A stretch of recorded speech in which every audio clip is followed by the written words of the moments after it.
నమస్కారం. ప్రజా పిలుపు న్యూస్ కి స్వాగతం. హెడ్లైన్ చూద్దాం.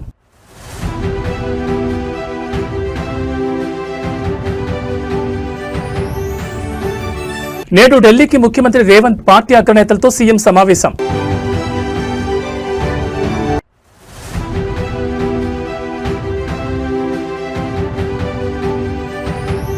ఢిల్లీ పర్యటనలో సీఎం చంద్రబాబు ఏపీ ప్రాజెక్టులపై కేంద్ర జలశక్తి మంత్రితో కీలక భేటీ.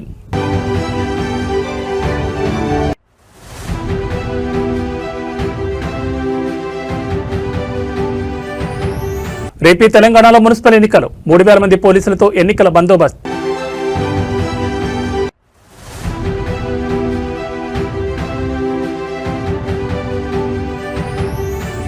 రేపటి నుంచి ఆంధ్రప్రదేశ్ అసెంబ్లీ బడ్జెట్ సమావేశాలు. ఉభయ సభలను ఉద్దేశించి గవర్నర్ అబ్దుల్ నజీర్ ప్రసంగం.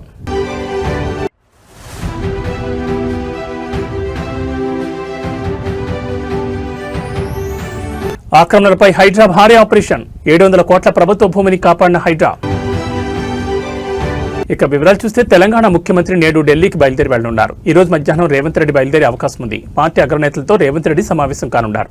మున్సిపల్ ఎన్నికలపై ఆయన చర్చించనున్నారు. కొందరు నేతలు పార్టీ నిర్ణయానికి వ్యతిరేకంగా పనిచేయడానికి కూడా అధిష్టానం దృష్టికి తీసుకెళ్లే అవకాశం ఉంది. అలాగే మున్సిపల్ ఎన్నికలకు సంబంధించిన అప్డేట్ ను కూడా పెద్దలకు ఇవ్వనున్నారు. దీంతో పాటు తెలంగాణలో జరగనున్న మరో ఉప ఎన్నిక గురించి కూడా పార్టీ పెద్దలతో చర్చించే ఛాన్స్ ఉందని చెప్తున్నారు. అయితే ఢిల్లీ వెళ్లే ముందు నేడు మంత్రులు నేతలతో సీఎం రేవంత్ జూమ్ మీటింగ్ నిర్వహించి మున్సిపల్ ఎన్నికల పరిస్థితిపై ఆరా తీయనున్నారు.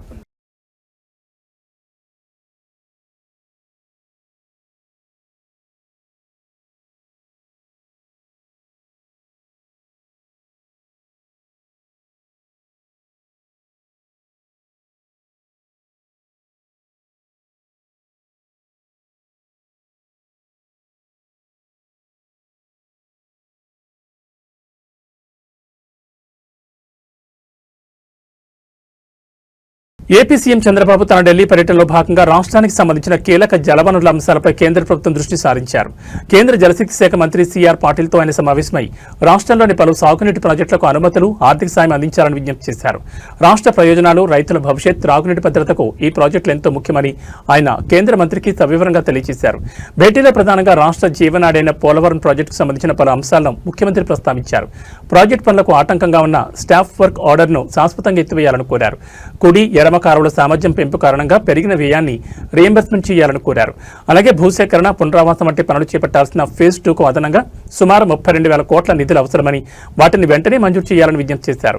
అనంతరం గోదావరి వరద జలాలను రాయలసీమ వంటి వర్షాభావ ప్రాంతాలకు తరలించే లక్ష్యంతో ప్రతిపాదించిన పోలవరం నల్లమల సాగర్ లింక్ ప్రాజెక్టు గురించి వివరించారు. జాతీయ నదుల అనుసంధానం విధానంలో భాగంగా ఈ ప్రాజెక్టుకు అనుమతులిచ్చి సాంకేతిక ఆర్థిక సహాయం అందించాలని కోరారు. అంతర్రాష్ట్ర జల వివాదాల పరిష్కారంపై సీఎం చంద్రబాబు దృష్టి సారించారు. ఆంధ్రప్రదేశ్, ఒడిశా మధ్య ఉన్న వంశధార నదీ జలాల వివాదాన్ని పరిష్కరించేందుకు ట్రిబ్యునల్ తుది నివేదికను వెంటనే గెజెట్లో ప్రచురించాలని, తద్వారా నేరడి బ్యారేజ్ నిర్మాణానికి మార్గం సుగమం చేయాలని కోరారు. అలాగే ఏపీ, తెలంగాణ మధ్య గోదావరి జలాల పంపకంపై వివాదం కొనసాగుతున్న నేపథ్యంలో దీని పరిష్కారానికి తక్షణమే గోదావరి నీటి వివాదాల ట్రిబ్యునల్ ఏర్పాటు చేయాలని విజ్ఞప్తి చేశారు. ఎగువ కృష్ణాపై కర్ణాటక ప్రభుత్వం చేపట్టిన ఆల్మట్టి డ్యాం ఎత్తు పెంపు ప్రతిపాదనపై ఏపీ అభ్యంతరాలను బలంగా వినిపించారు. డ్యాం ఎత్తు పెంచితే దిగువన ఉన్న ఏపీకి నీటి ప్రవాహంపై తీవ్ర ప్రభావం పడుతుందని ఆందోళన వ్యక్తం చేశారు. రేపు తెలంగాణలో మున్సిపల్ ఎన్నికల పోలింగ్ జరగనుంది. మొత్తం 12,993 మంది అభ్యర్థులు ఎన్నికల బరిలో ఉన్నారు. 7 మున్సిపల్ కార్పొరేషన్లలో 414 వార్డులకు రేపు ఎన్నికలు జరగనున్నాయి. 116 మున్సిపాలిటీల్లో 2,582 వార్డుల్లో ఎన్నిక రేపు జరగనుంది. మొత్తం 7 కార్పొరేషన్లు, 116 మున్సిపాలిటీల్లో ఎన్నికల నిర్వహణ కోసం నేడు పోలింగ్ కేంద్రాలకు బ్యాలెట్ బాక్సులు తరలించనున్నారు. రాష్ట్రంలో ఒకే విడత ఈ ఎన్నికలు నిర్వహించనున్నారు. మొత్తం 52.43 లక్షల మంది ఓటర్లు తమ ఓటు హక్కును వినియోగించుకోనున్నారు. రేపటి పోలింగ్ సంబంధించి రాష్ట్ర వ్యాప్తంగా మొత్తం 8,203 పోలింగ్ కేంద్రాలు ఏర్పాటు చేశారు. అన్ని పోలింగ్ కేంద్రాల్లో వెబ్ కాస్టింగ్ ఏర్పాటు చేయాలని రాష్ట్ర ఎన్నికల కమిషన్ అధికారులను ఆదేశించింది.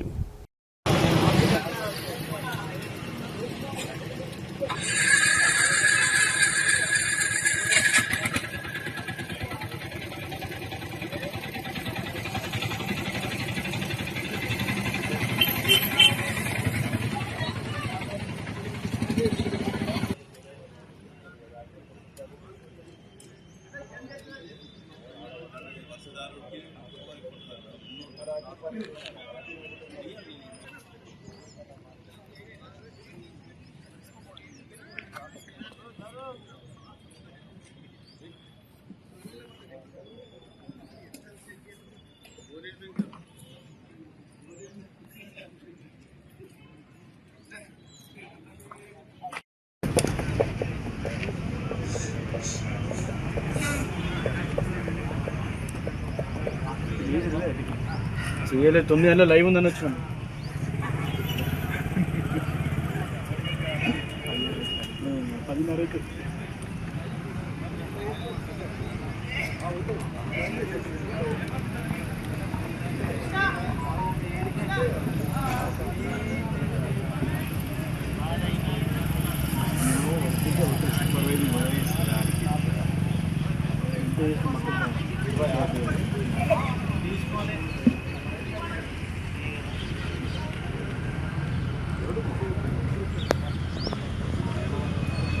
రేపటి నుంచి ఆంధ్రప్రదేశ్ అసెంబ్లీ బడ్జెట్ సమావేశాలు జరగనున్నాయి. రేపు ఉదయం 10 గంటలకు బడ్జెట్ సమావేశాలు ప్రారంభం కానున్నాయి.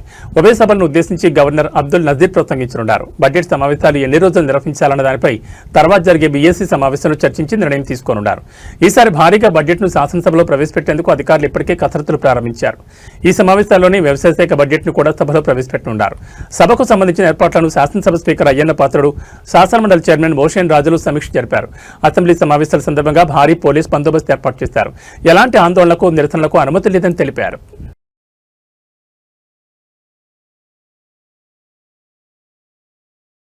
నగరంలో ప్రభుత్వ భూముల ఆక్రమణలపై హైడ్రా ముప్పేట దాడి చేస్తూ కబ్జాదారులకు 3 చెరువులు నీళ్లు తాగిస్తోంది.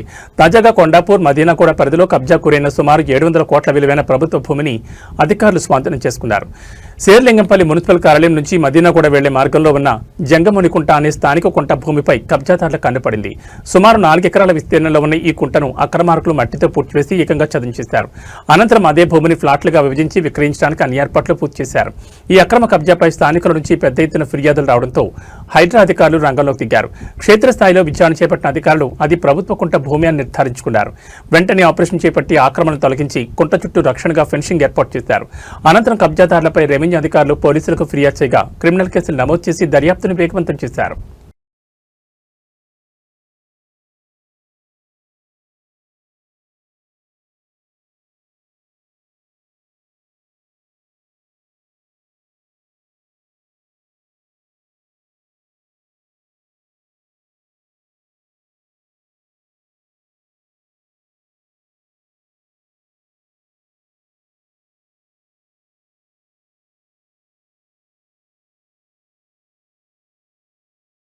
తెలంగాణ రాజకీయాల్లో జడ్చర్ల కాంగ్రెస్ ఎమ్మెల్యే అనిరుద్ రెడ్డి జనసేన నాయకుల మధ్య మాటల యుద్ధం ముదిరింది. తెలంగాణలో పోటీ చేస్తున్న జనసేన అభ్యర్థులపై అనిరుద్ రెడ్డి చేసిన అనుచిత వ్యాఖ్యలకు నిరసనగా జనసేన తెలంగాణ రాష్ట్ర ప్రచార కార్యదర్శి ఆర్కే సాగర్ తీవ్రస్థాయిలో మండిపడ్డారు.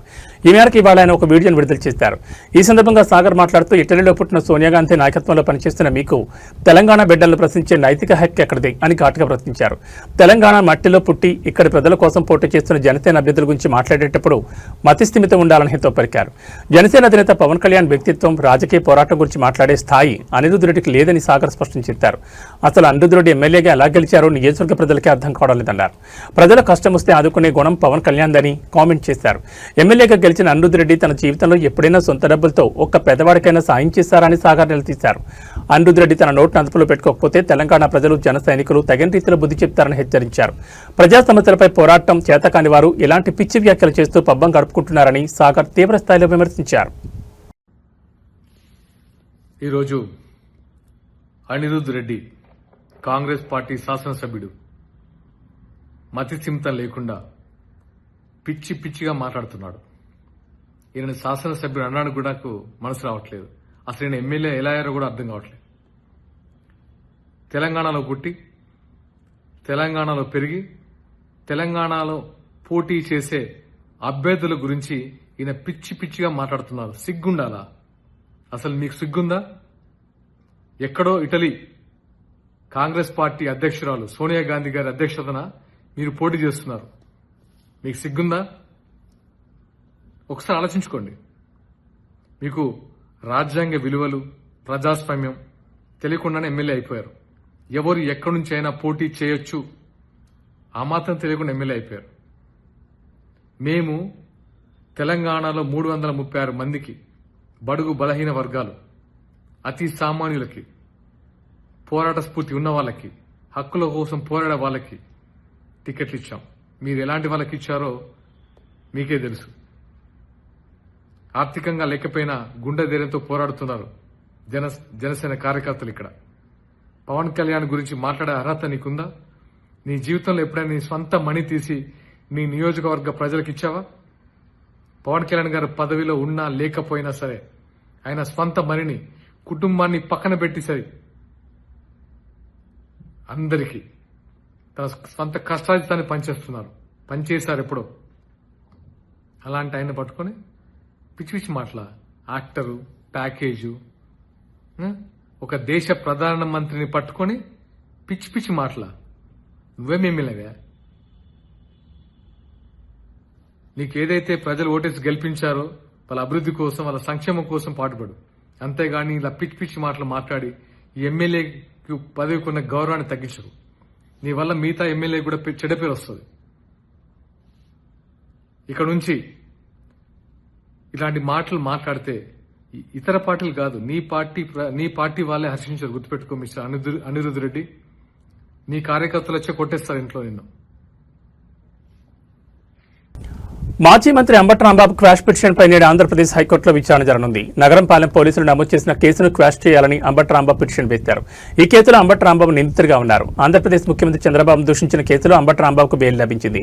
అయితే మెడికల్ కళాశాలల ప్రైవేటీకరణ సందర్భంగా పోలీసుల విధులకు ఆటంకం కలిగించారన్న కేసుపై ఈ నెల 22వ తేదీ వరకు రిమాండ్ విధించింది. తనపై రాష్ట్ర వ్యాప్తంగా నమోదైన కేసులను క్వాష్ చేయాలని వేసిన పిటిషన్లను కూడా హైకోర్టు విచారణ చేసి మార్చి 2వ తేదీకి వాయిదా వేసింది. నగరంపాలెం కేసు క్వాష్ పిటిషన్పై నేడు హైకోర్టులో విచారణ జరగనుంది.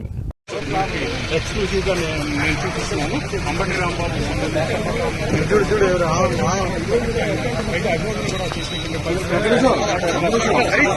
ఆయన అక్కడి నుంచి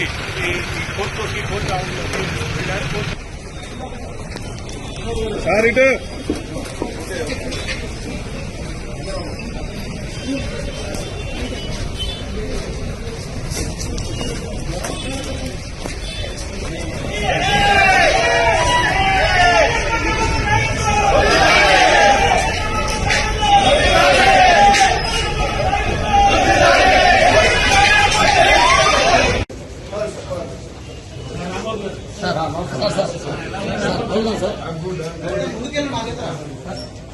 మళ్ళీ ఎటు పెట్టాను పరిస్థితి ఉండదు.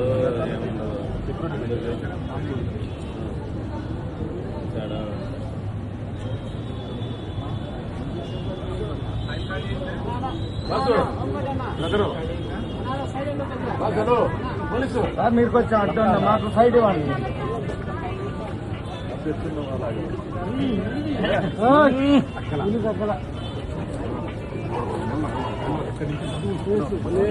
పులి పులి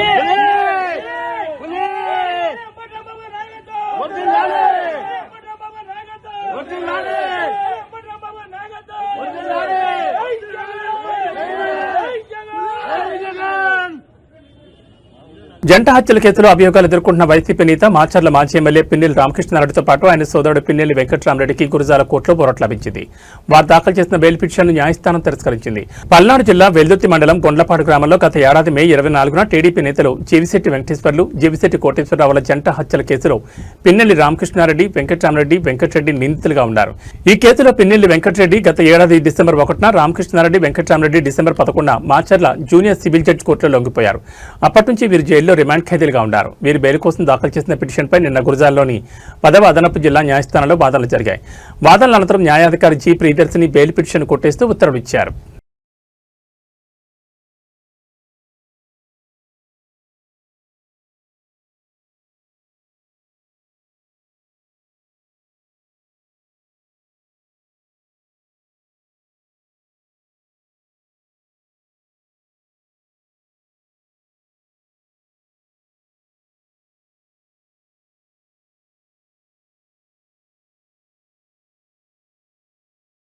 ఎన్నికల ఖర్చులు ఒత్తిడి తట్టుకోలేక మున్సిపల్ ఎన్నికల్లో వార్డు కౌన్సిలర్గా పోటీ చేసిన ఓ అభ్యర్థి ఆత్మహత్య చేసుకున్న ఘటన మంగళవారం తెల్లవారుజామున నారాయణపేట జిల్లా మక్తల్లో చోటు చేసుకుంది.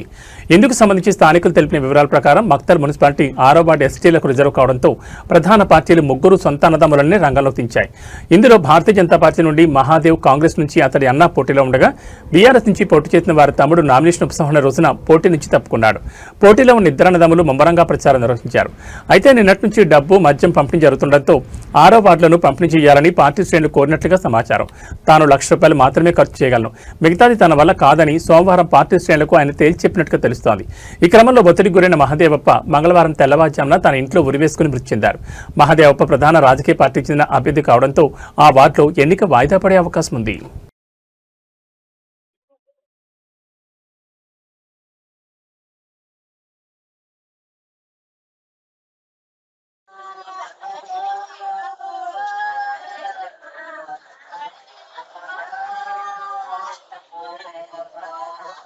ఉందమ్మా, నేను కూడా గెలుస్తాను, నాకు ధైర్యం ఉంది గెలిచటంతా. గెలుస్తాను కానీ గెలిచినందుకు కాదే, డాడీని పెట్టారని అన్నాడు. డాడీకి తెలిస్తే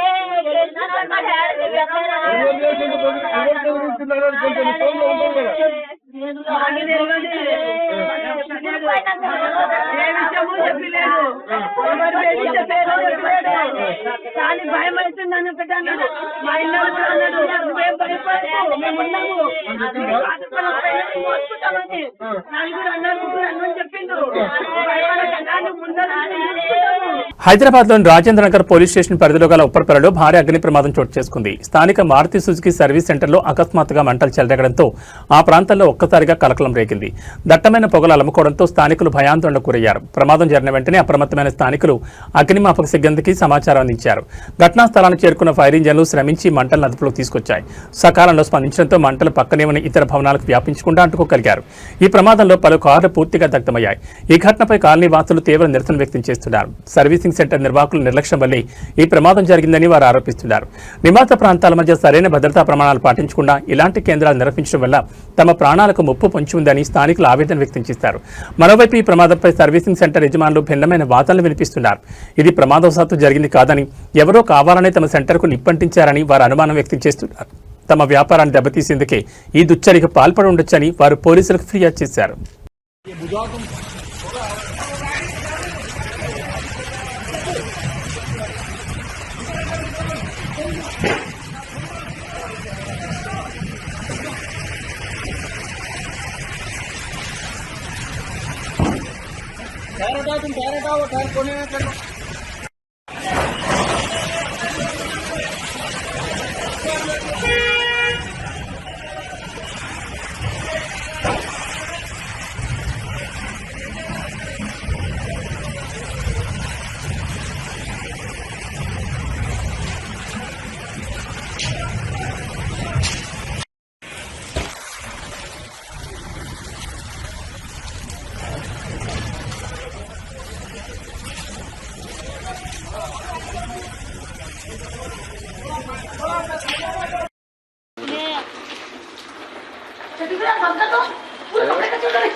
రాయదుర్గం పట్టణంలోని ప్రధాన రహదారిపై ఉన్న సయ్యద్ జ్యువెలరీ షాప్లో అర్ధరాత్రి 5 దుండగులు బీభత్సం సృష్టించారు. పక్కా పథకం ప్రకారం షాపు తాళాలు పగలగొట్టి లోపలికి ప్రవేశించిన దొంగలు సుమారు 2 కిలోల వెండి ఆభరణాలను అపహరించారు. అయితే దుండగులు ఎంత ప్రయత్నించినప్పటికీ బంగారు ఆభరణాల లాకర్ తెరుచుకోకపోవడంతో పెను ప్రమాదం తప్పింది. షాప్లోని సీసీ కెమెరాలో దొంగతనానికి సంబంధించిన దృశ్యాలు రికార్డ్ అయ్యాయి. పోలీసులు కేసు నమోదు చేసుకుని నిందితుల కోసం గాలిస్తున్నారు.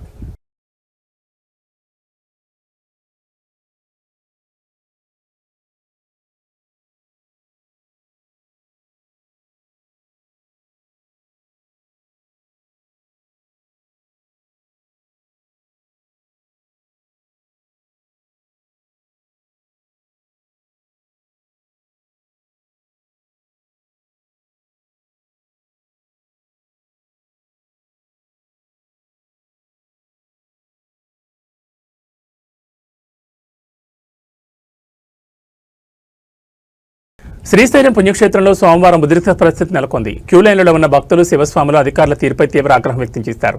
ఉదయం 5 గంటల నుంచి క్యూలైన్లలో వేచి ఉన్న దర్శనం జరగకపోవడంపై శివస్వాములు అధికారులపై మండిపడ్డారు. దర్శనం కోసం క్యూలైన్లు, కంపార్ట్మెంట్లలో వేచి ఉన్న భక్తులు కళ్లు తిరిగి పడిపోతున్నారని శివస్వాములు ఆందోళన వ్యక్తం చేశారు. అధికారుల తీరుకు నిరసనగా శివస్వాములు క్యూలైన్ గేట్లెక్కి బయటకు వచ్చి ఆగ్రహం వ్యక్తం చేశారు. శివభక్తుల రద్దీని కంట్రోల్ చేయడానికి ఏఎస్పీ యుగంధర్ బాబు, జిల్లా ఎస్పీ సునీల్ షేరాన్ ప్రయత్నించినప్పటికీ పరిస్థితి అదుపులోకి తీసుకొచ్చే ప్రయత్నం చేశారు. దీంతో ఏఎస్పీ యుగంధర్ బాబు లాఠీతో బెదిరిస్తూ శివదీక్ష భక్తులను చెదరగొట్టి కంట్రోల్లోకి తెచ్చారు.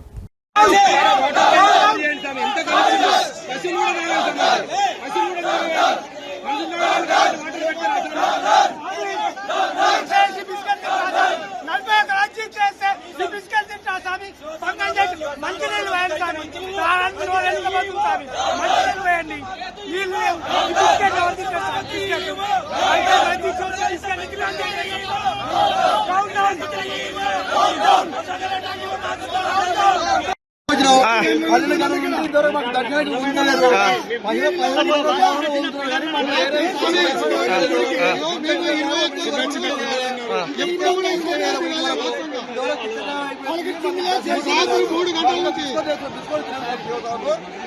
బిస్కెట్ పాలు నీళ్ళు ఇస్తే తాగుతారు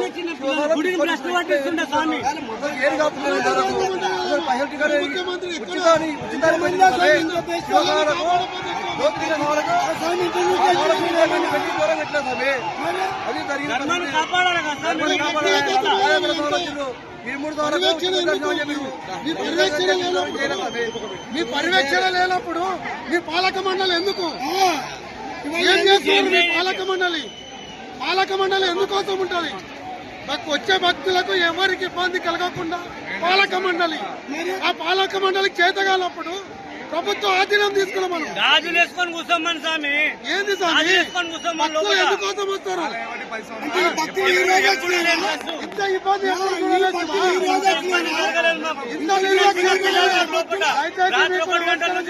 పాలక మండలికి నమస్కారం చేస్తాం. తిరుమల శ్రీవారిని ఈ రోజు ఉదయం సుప్రభాత సేవలో హీరో విశ్వక్షేణ్ దర్శించుకున్నారు. దర్శనానంతరం రంగనాయకుల మండపంలో వేద పండితుల ఆశీర్వాదం అందించగా టీటీడీ అధికారులు తీర్థప్రసాదాలు అందించారు. ఆలయం వెలుపల హీరోతో ఫోటోలు దిగడానికి అభిమానులు పోటెత్తారు.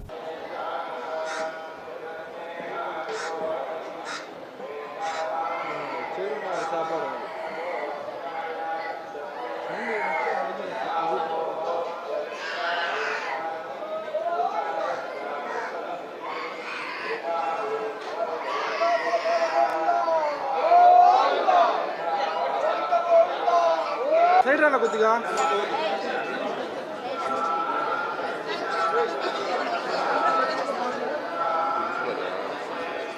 సార్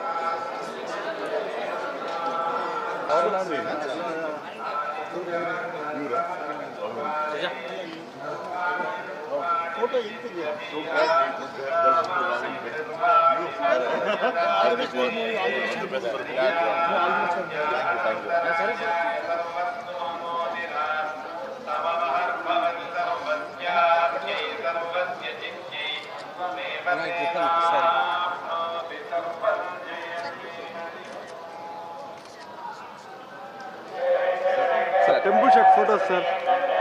సార్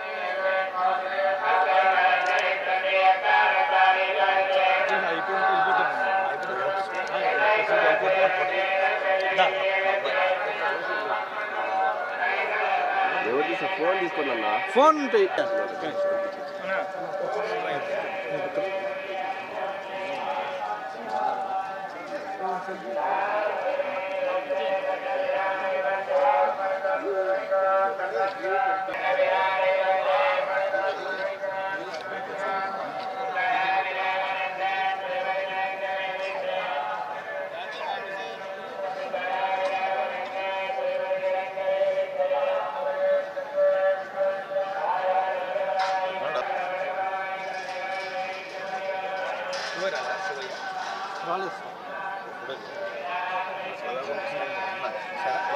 ఒక సెకండ్ చూస్తాను.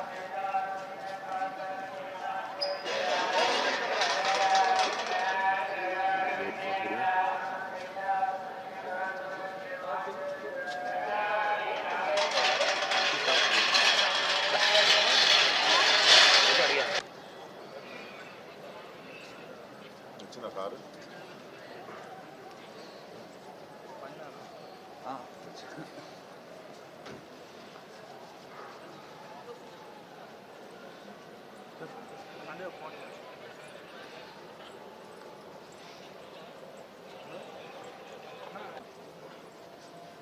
పొద్దున్న 7ంటికి దర్శనం కోసం మళ్ళీ వస్తారా? పొద్దున్న వదిలేసి ఇప్పుడు తీసారు. అప్పుడు 5:30 కదా.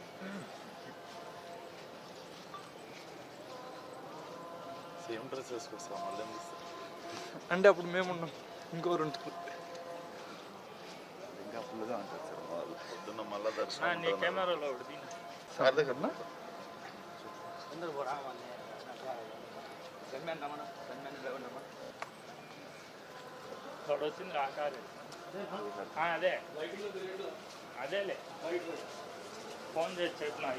T20 world cup men tournament అనేక మలుపులు తిరుగుతోంది. తాజాగా టీమిండియాతో పాక్ జట్టు మ్యాచ్ ఆడేందుకు పాకిస్తాన్ ప్రభుత్వం గ్రీన్ సిగ్నల్ ఇవ్వడం హాట్ టాపిక్ గా మారింది. సోమవారం రాత్రి ICC, PCB, BCB, Sri Lanka cricket బోర్డుల సమావేశం అనంతరం పాకిస్తాన్ క్రికెట్ బోర్డు ఆ దేశ ప్రధానితో విడిగా చర్చలు జరిపి ఈ నిర్ణయాన్ని ప్రకటించారు. కాగా కొద్దిసేపటి క్రితమే Bangladesh cricket board, Sri Lanka cricket board భారత్తో ఈ నెల 15 జరిగే మ్యాచ్ ఆడాలని విజ్ఞప్తి చేసిన కొద్ది గంటల్లోనే ఈ ప్రకటన రావడం గమనార్హం. దీంతో 15 జరగనున్న మ్యాచ్ యథాతథంగా జరుగుతుందని ఐసీసీ పేర్కొంది.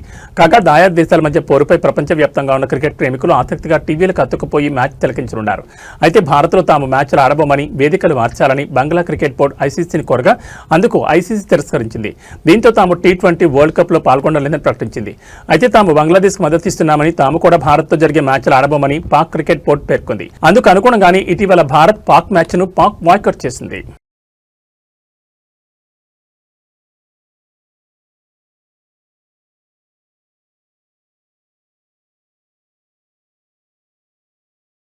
ఇక బులెటిన్ ముగించే ముందు హెడ్లైన్స్ మరోసారి.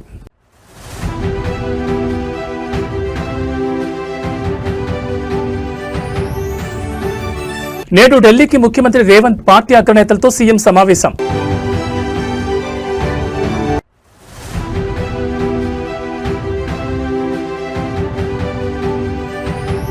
ఢిల్లీ పర్యటనలో సీఎం చంద్రబాబు ఏపీ ప్రాజెక్టులపై కేంద్ర జలశక్తి మంత్రితో కీలక భేటీ.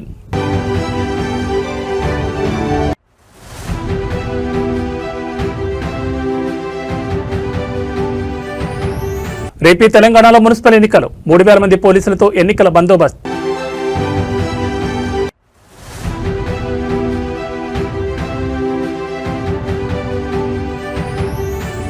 రేపటి నుంచి ఆంధ్రప్రదేశ్ అసెంబ్లీ బడ్జెట్ సమావేశాలు, ఉభయ సభలను ఉద్దేశించి గవర్నర్ అబ్దుల్ నజీర్ ప్రసంగం.